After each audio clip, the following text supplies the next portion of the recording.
Welcome to Bigger Than You, the podcast to help you go from overwhelm, self-doubt and scarcity in your business to the calm, grounded and unshakably confident version of you that's going to bring your vision to life. You've got a mission and a purpose that's bigger than you and your limiting stories and beliefs. So let's get you out of your own way.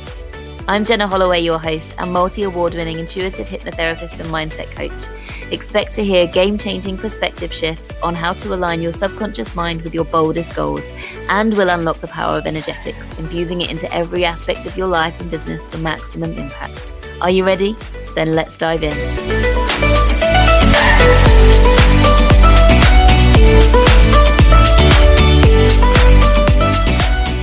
Welcome back. I'm so happy that you're here. This episode is for you. Let's start with this. I know this episode is for you if you have loads of ideas in your business and you aren't taking action.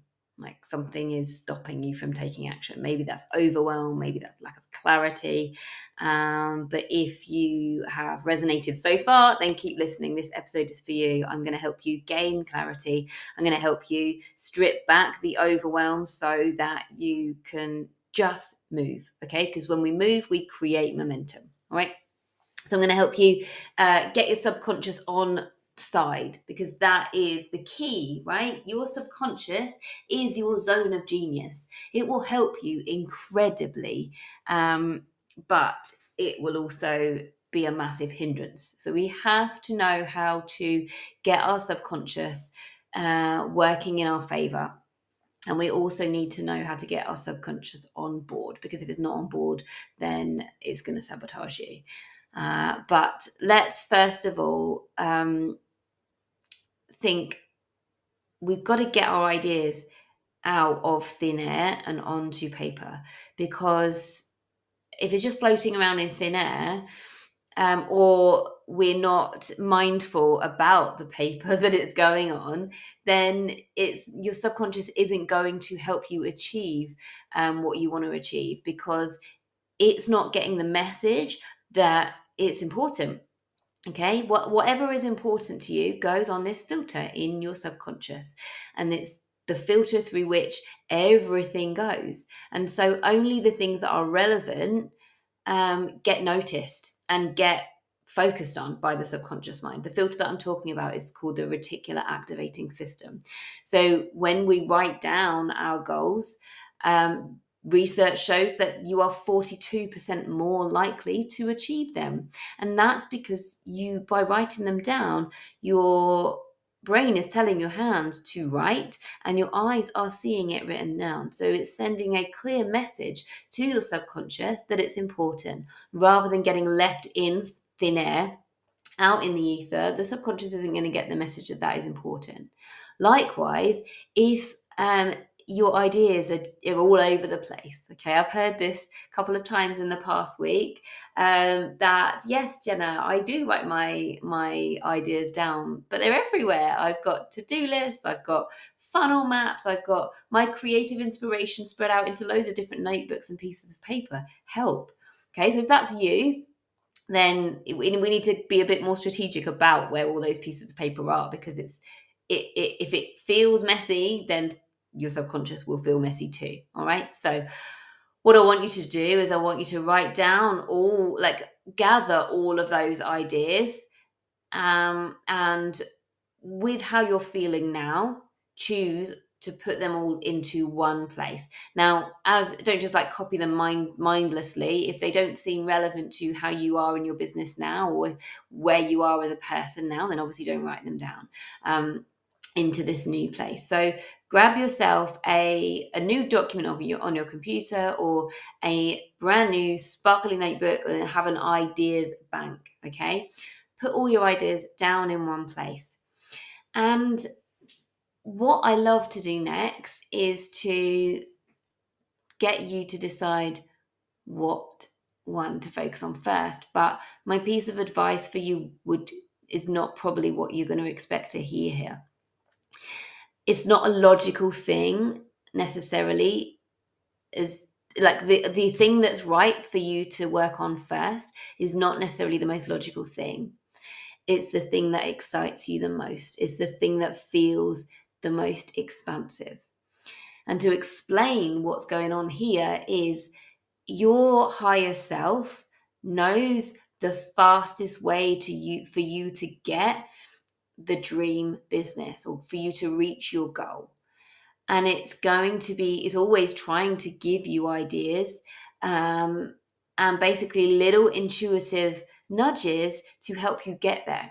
It's never going to give you the full picture. Like, first of all, you do this, then you do this, then you do this. No, it's never ever going to give you that. It's only ever going to give you the next piece. And when you follow that next piece, then you'll get the next piece. Almost like if you've got a torch and you're walking, like you've got a torch and it's pitch black, you're never going to be able to see all the way to where you want to get to. Your torch will only show you a little bit ahead.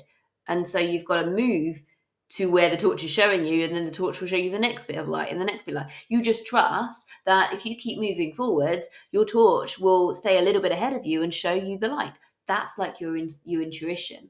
Okay, so as you've got all of those ideas written down, take a walk and ponder on those ideas. Or when I say take a walk, it doesn't have to be a walk, but basically you want to just sort of put that over to yourself and allow you to simmer on which idea feels the most expansive. Now, this is where your brain can like try and hold you back, because your limiting beliefs will be trying to get in the way here, because it's often the scariest goal that also feels the most exciting, and that would be your next step. So yeah, it's about like when you've got your goals and the things that your ideas. So I'm talking about, not talking about goals, I'm talking about ideas. When you've got your ideas, it's about the energy of those ideas. And so let's imagine then that you have an idea, like a fresh new idea.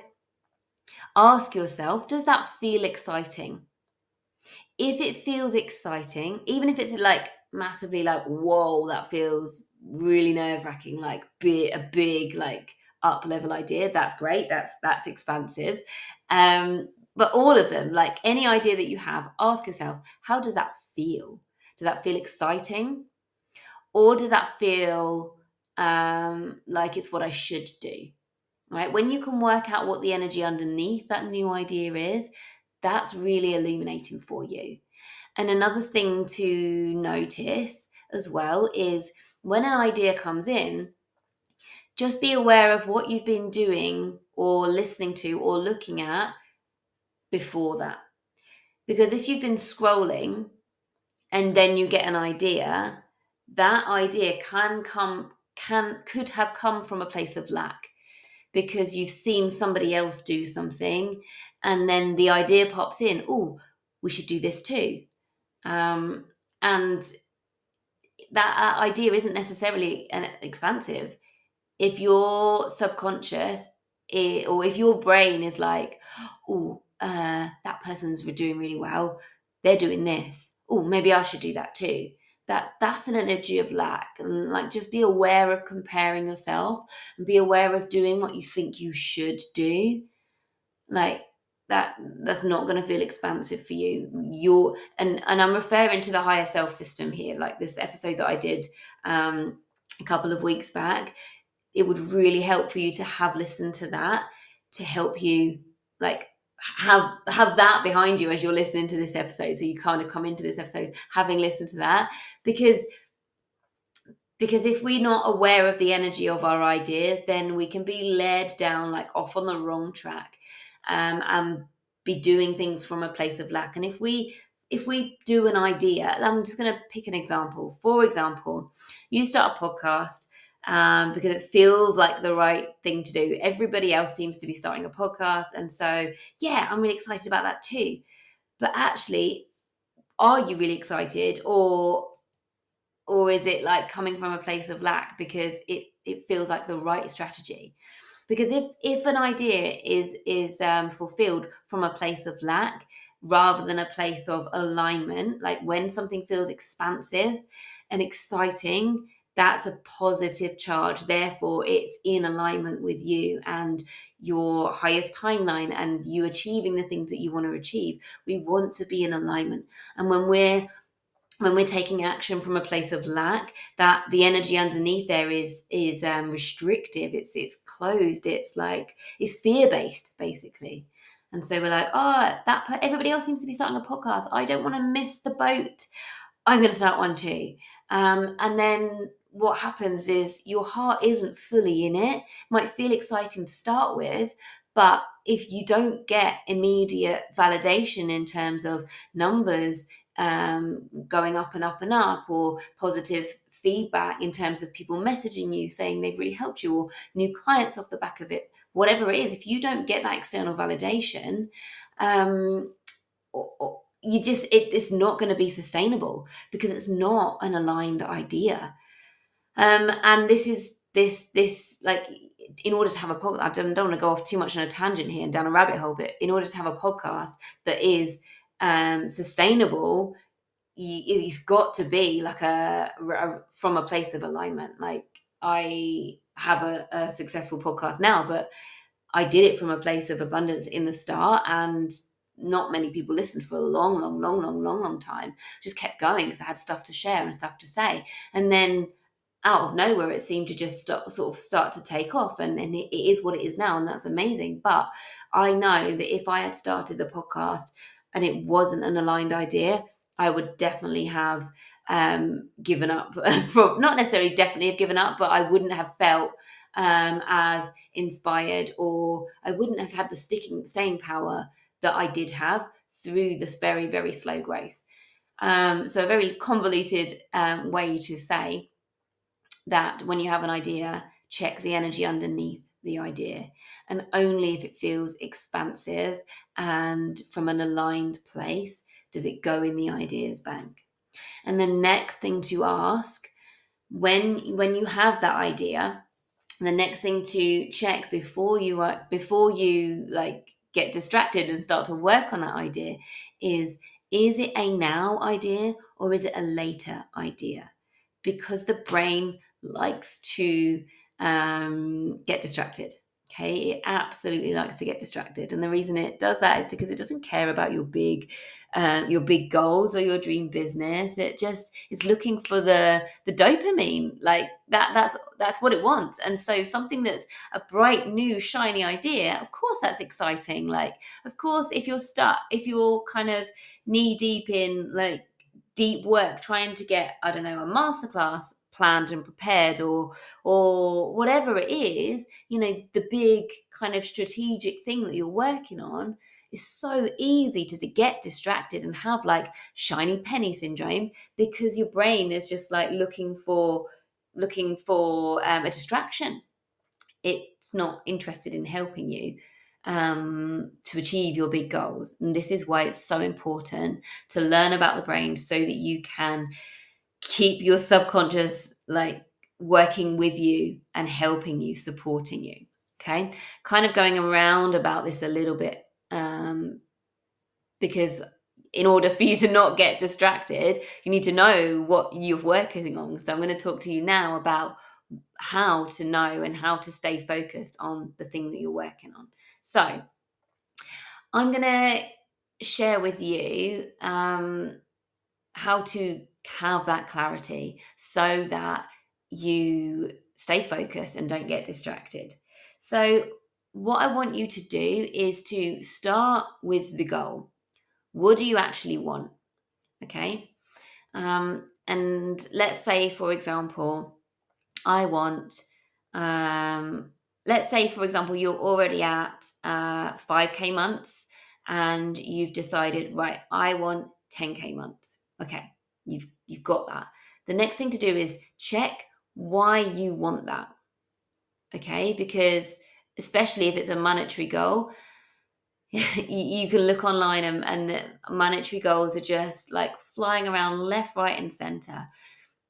But unless we check in with the goals that we choose, unless we check in with ourselves and make sure that it's an aligned goal and it makes sense for us, and it's not just because other people are getting it, like we've got to make sure that we're choosing something for the right reasons. Okay, so start with your goal. Check why you want it. And if you're happy that it's for the right reasons, and it's not just like, you know, you're being sort of swept along what other people want, and that's happy. You're happy with your goal. You know why you want it. You've got it, and you write it down. Let's say it's 10k months. Okay, if it's like for a revenue goal, for example, just going to take an example so it's easy to explain what I'm about to share with you. But it doesn't have to be a revenue goal. It could be to start and scale a group program. Okay. The next thing you want to do is you want to break that down, because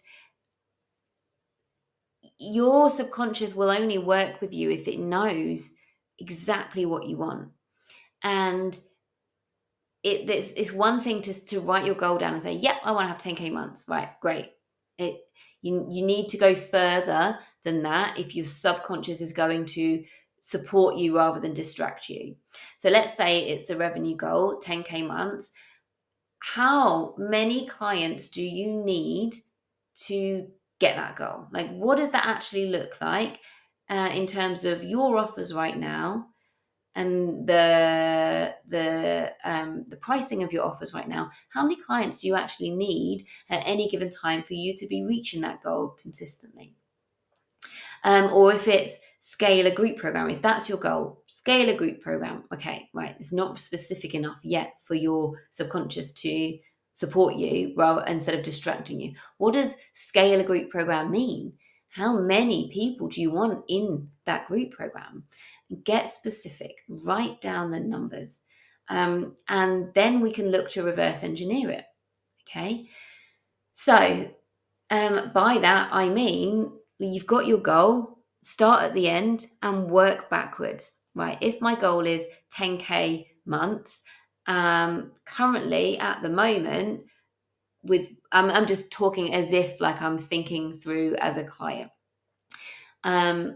So you're writing down your goal and it's 10k months, and you're looking at the pricing that you are currently the price of the services that you currently have, and then you work out how many clients you need per month to reach that goal. Check in with that. Does that feel good?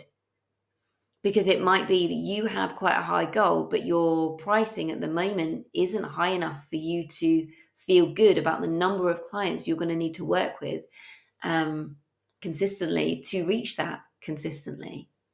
So if that's the case, how would it feel to raise your prices?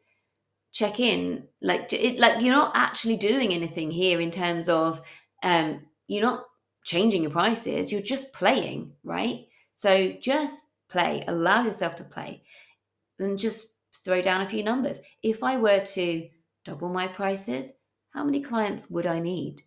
How would that feel? Okay, allow yourself to play, allow yourself to feel expansive, and to just imagine that. Okay. All right. And then you reverse engineer that. What support do you need to get there? What action do you need to take in order to make that happen? And with that action, can you take that? Can you take that right now? What support do you need? And really get specific about that, because once you've got your big goal and you've broken it down, your subconscious will help you, but you need to be really aware of yourself in each given moment. Like, manifestation's amazing. And the reticular activating system is also amazing. Like, once you've got this specific goal, and you can imagine it and all the things, your subconscious will help you get there. But if it doesn't feel safe for you to get there, then it will hold you back. So we need to work carefully on these next questions that I'm gonna share with you, so that you don't self-sabotage. So the question is, what support do you need to get there? What is the support that you need in order to get to your next step? Do you have a knowledge gap, or do you have a belief gap? Work out what's missing to allow you to create that goal.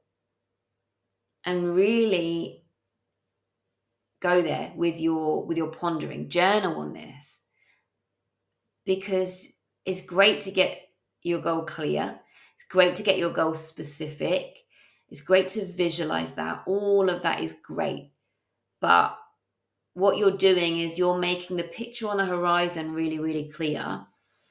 And that helps your subconscious feel like it helps put what you want to achieve onto the reticular activating system so that it becomes relevant. But then, if there are limiting beliefs blocking you from creating that, then your subconscious will not feel safe to allow you to create that. So, what that will look like will be self sabotage in so many different ways. Just self sabotage or procrastination, like getting distracted with shiny object syndrome, because the thing that you really want to create doesn't feel safe to create. So really, guys, the key here is do the inner work. Like, invest in yourself and do the inner work so that your subconscious feels safe.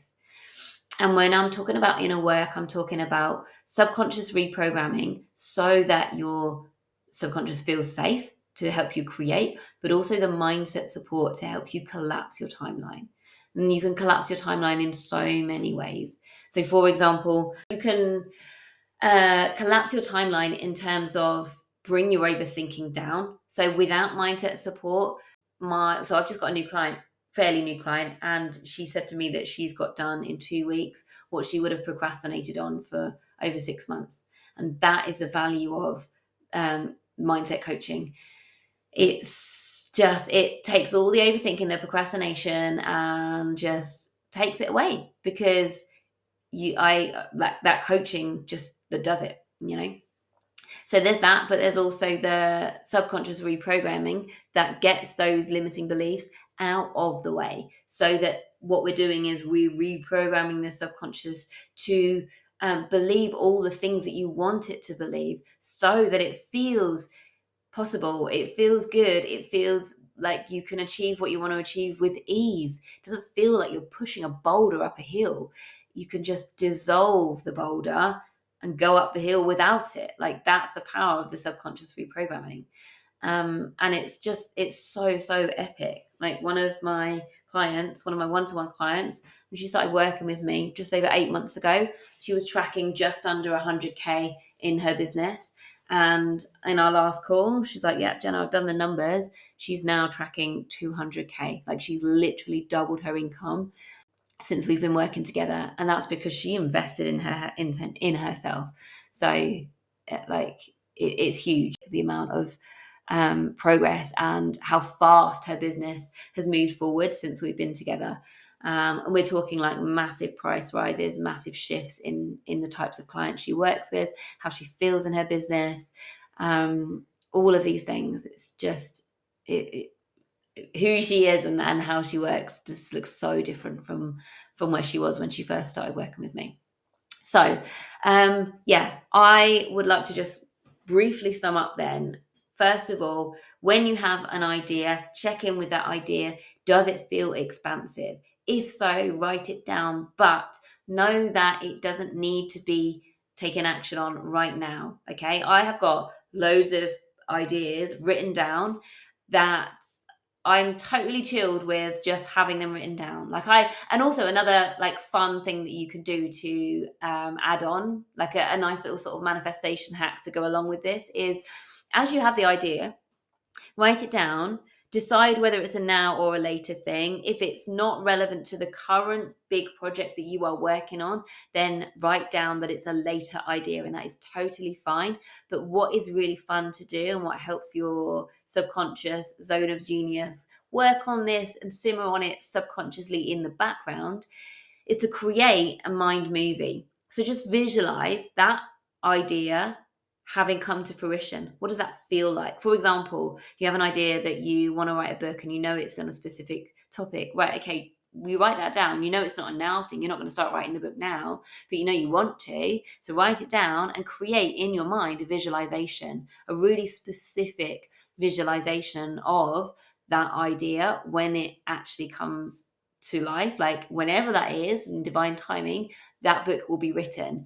And you could create several little mind movies where, for example, you walk into your favorite bookshop and your book is there, or you see yourself celebrating that you have a bestseller, or you see yourself um, having the most epic person offer to write a foreword in the book, whatever it is. But get really specific and visualize these like mini mind movies, and I call them like false memories, future memories, false memories or future memories. I prefer future memories because false has a negative connotation, but it's a future memory because you are creating a future visualization in your mind.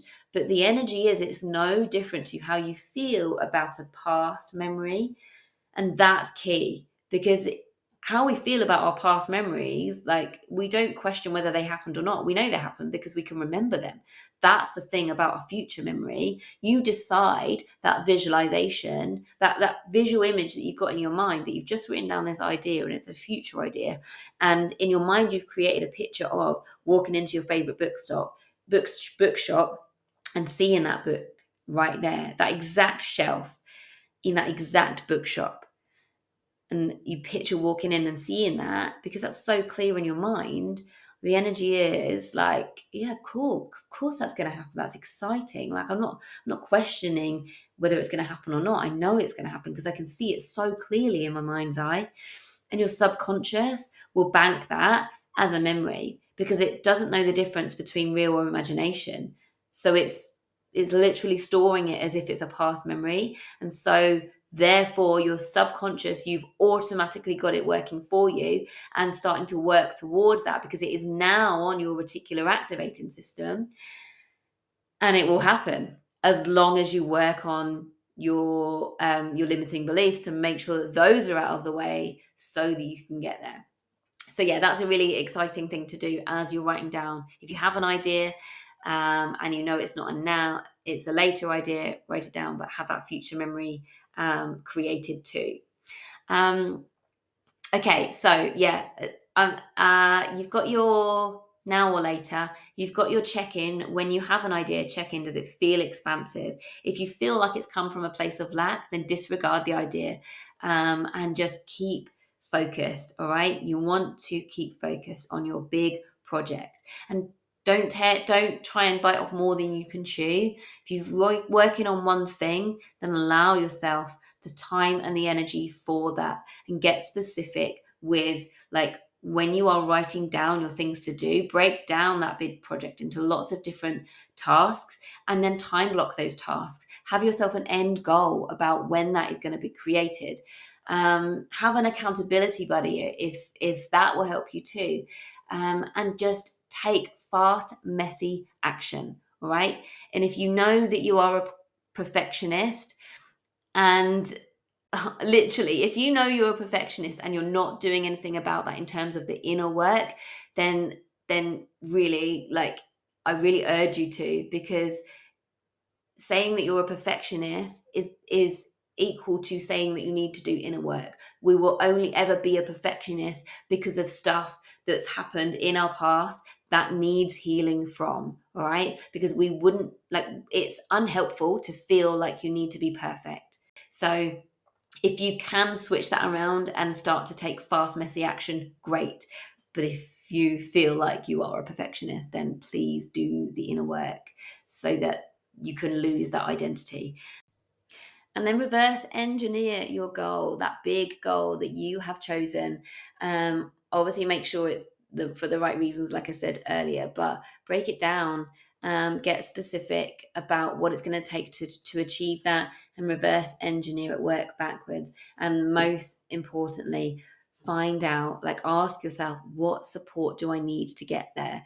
If you have a big goal that you want to achieve next year and you haven't got the support to get there, then it's a question of like, how soon do you want to get there? If you want to get there fast, Like I would invest.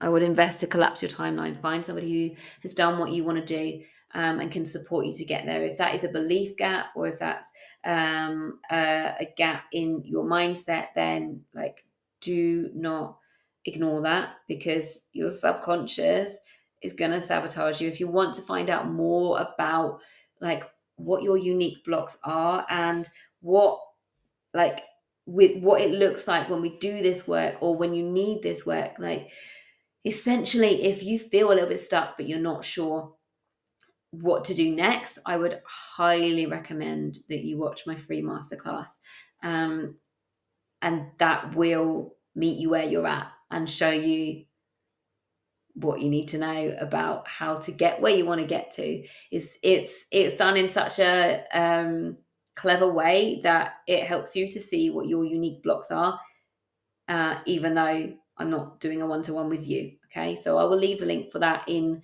the show notes to check out if you feel that you're a little bit unsure about what support you need to get these big goals to happen. Right, I think we're done. I think we are done. Thank you so much for joining me. If you have any questions following on from this podcast, my DMs are always open. As always, I would love to hear from you.